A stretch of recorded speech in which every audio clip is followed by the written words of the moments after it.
Bonjour Didier. Bonjour.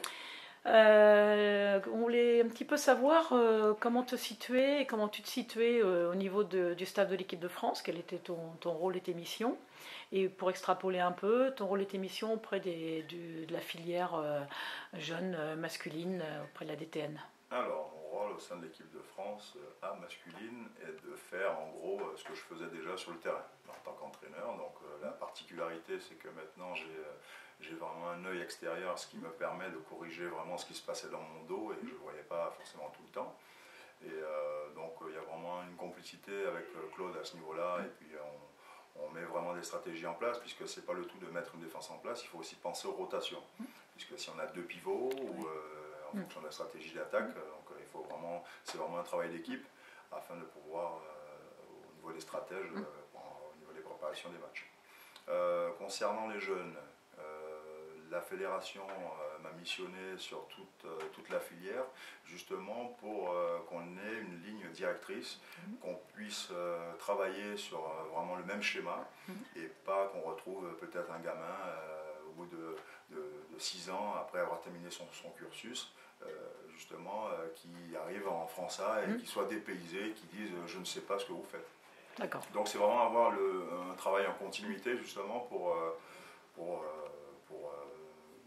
récupérer et améliorer ce qui s'était fait notamment auparavant.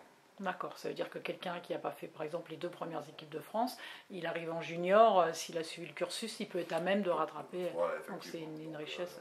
Je pense qu'on gagnera du temps. D'accord. Mais c'est un travail qui donnera ses fruits, je pense, dans quelques années, puisqu'on a commencé sur la génération 98 à Boulloris, qui est la première génération. J'ai aussi fait un travail avec Johan Delattre, Pascal Persson et Eric Quintin, qui doivent aussi travailler autour avec leur pôle, et notamment les équipes de France cadet jeunes juniors. Voilà. Donc c'est avoir un travail de continuité au sein de la fédération. D'accord. Et sur un plan un peu plus technique, il y a des choses que maintenant que tu es un petit peu à l'extérieur, tu veux bouger par rapport à la mise en place de la défense, notamment la 5-1 ou des choses comme ça. On se rend compte surtout que le langage, la dialectique comme on dit, n'est pas forcément la mienne, puisque j'étais vraiment acteur. Le sport a aussi évolué.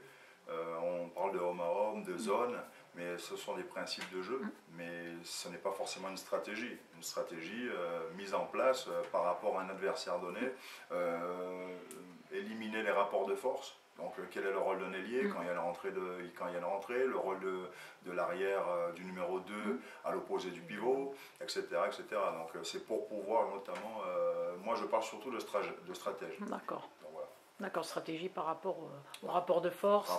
Surtout qu'on soit nous en position d'avantage. Donc enlever le rapport de force pour créer un problème à l'attaque, en permanence. D'accord. Donc le rapport de force, l'enlever, créer le problème à l'opposé et mettre en fait que la défense prenne l'ascendant justement sur l'attaque et qu'elle puisse même décider qui va attaquer. D'accord, les mettre dans le piège. Donc les mettre dans le piège. D'accord, merci Didier. Voilà. Parfait, super.